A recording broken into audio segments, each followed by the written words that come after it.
días, profesor. Hoy día con mi grupo y yo estamos presentando lo que sería nuestro trabajo final para el curso de Ingeniería de Carreteras. Los integrantes de este grupo serían Fred Astocuri, John Chunga, Karen Cuenca, Yael Jacinto y el que le habla, Junior Ramírez. Bueno, acá está el link de YouTube. Y lo que primero se hizo, bueno, después de poner la plantilla, después de poner una superficie en lo que sería en el Civil 3D, lo que primero se hizo fue poner la opción de las carreteras con las pendientes, con los porcentajes. Se hizo un trazado, un offset en cada lado de la carretera que habíamos puesto y sacarle las pendientes, ¿no?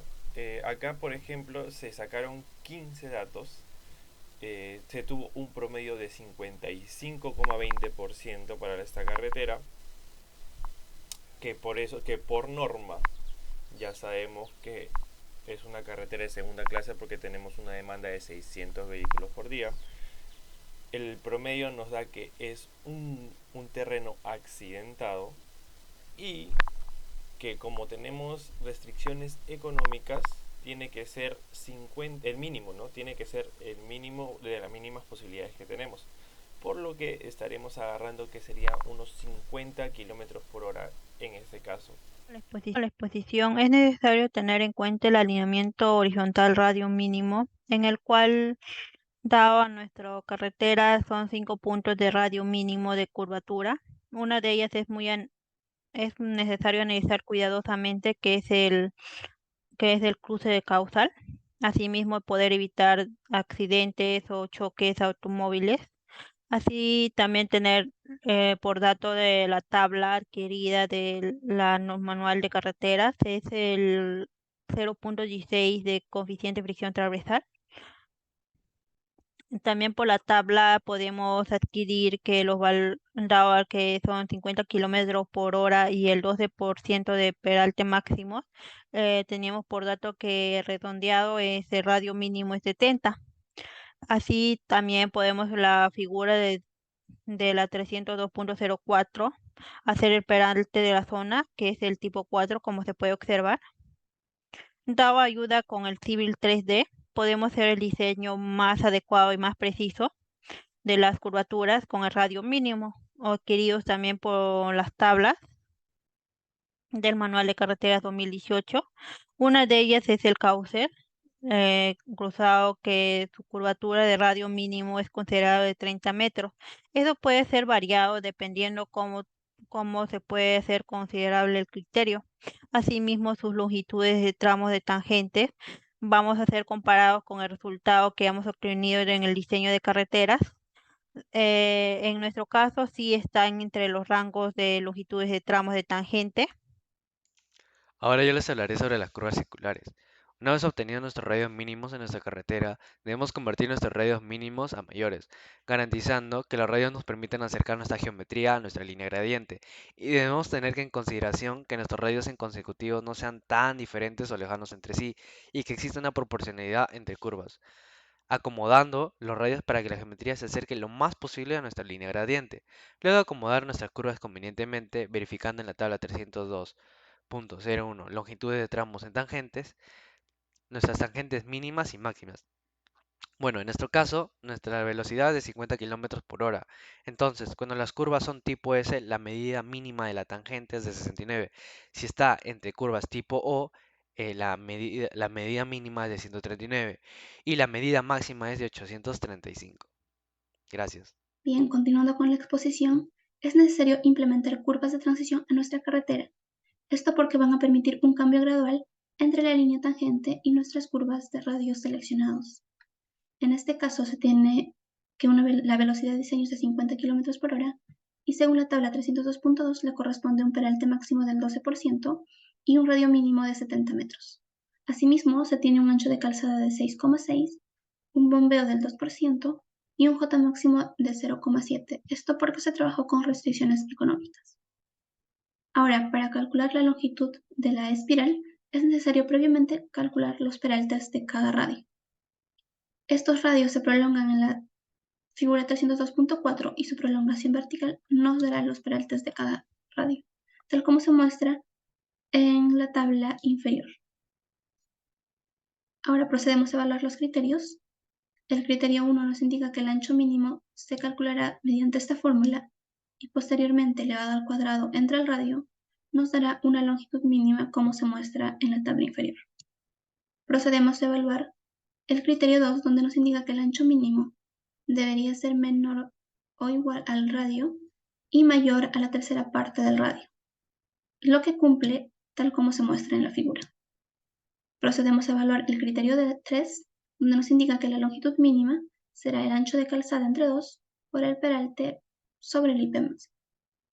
Y posteriormente evaluamos el criterio 4, donde nos indica que para carreteras de primera o segunda clase, la longitud mínima será de 30 metros. De cada criterio observamos que la longitud mínima máxima es de 30 metros y la longitud máxima será 1.5 por la longitud mínima, el cual es 45 metros. Solamente para el radio de 30 metros se procedió a trabajar con una longitud mínima de espiral de 30 metros porque es un radio excepcional. Y se puede observar que en el civil se implementó las longitudes de espirales máximas de 45 y solamente para el radio de 30 metros se procedió a implementar una espiral de 30 metros. Longitud de transición de peraltes. Primero comenzamos con la creación de peraltes.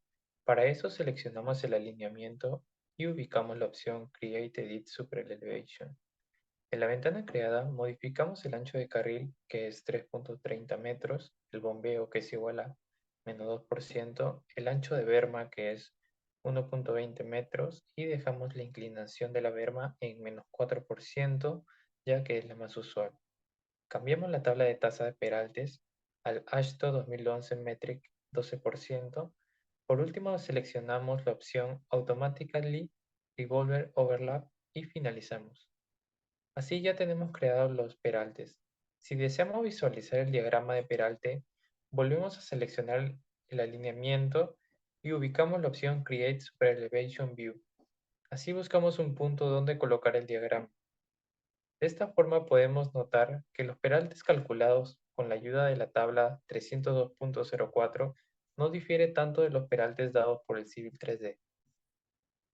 Para el cálculo de sobreanchos usaremos la siguiente fórmula, además que tenemos los valores como la velocidad de diseño, el número de carriles que es 2, ya que es una carretera bidireccional, la distancia entre eje posterior y parte frontal, que es 10.55 metros, y tenemos el radio de cada curva. En el caso de la penúltima curva, habrá una excepción y se calculará el sobreancho con un radio de 70 metros. Y estos serían los valores calculados. Continuando con la exposición, debemos tener en cuenta el perfil longitudinal mediante el diseño de la carretera con la ayuda del Civil 3D, que son, como se puede observar, el terreno, el subrasante y rasante, que su elevación del pavimento será de 0.5 metros. Asimismo, haciendo el alineamiento vertical de pendientes máximas, como se puede observar, estos fueron los datos y esto fue extraído con el manual de 2018 con la tabla 303.01.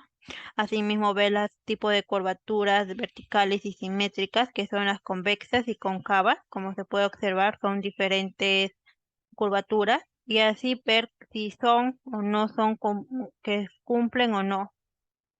Entre ellos también debemos tener en cuenta que las curvaturas pueden ser variados y así tener en cuenta los 5 criterios que son la comunidad, la operación, la seguridad, el drenaje y la economía, que también sus curvas no son fijos o precisos, podría variar dependiendo del diseño que se realiza.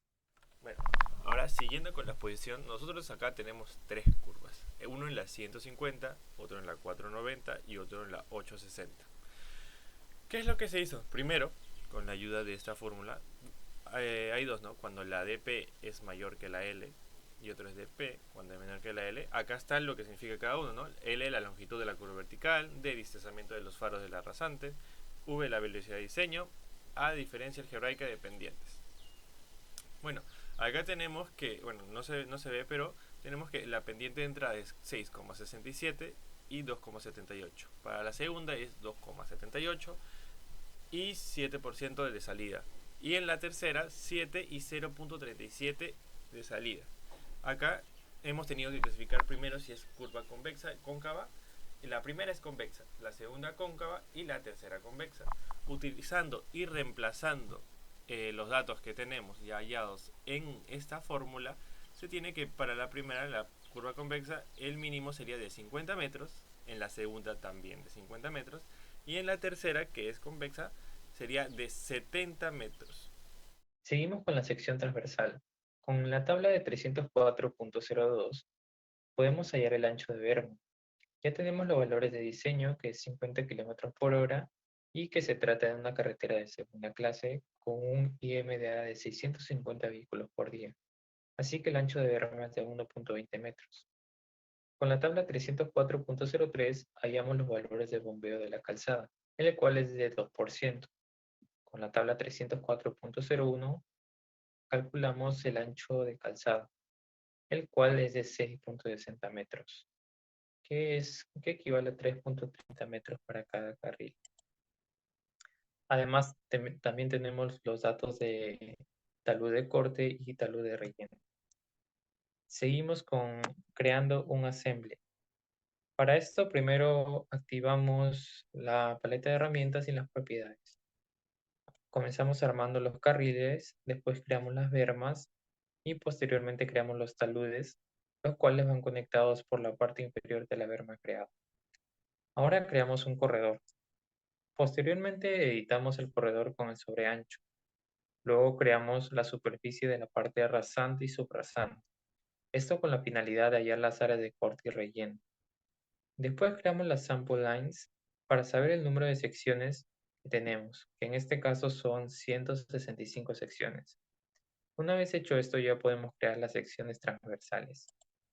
Ahora seleccionamos la opción Computer Materials para sombrear a nivel de la subrasante. Ahora podemos sacar el reporte de volúmenes. Con ayuda del AutoCAD podemos verificar las áreas del corte y relleno. Por ejemplo, en la progresiva 211.716 podemos comprobar que las áreas de corte y de relleno son las correctas.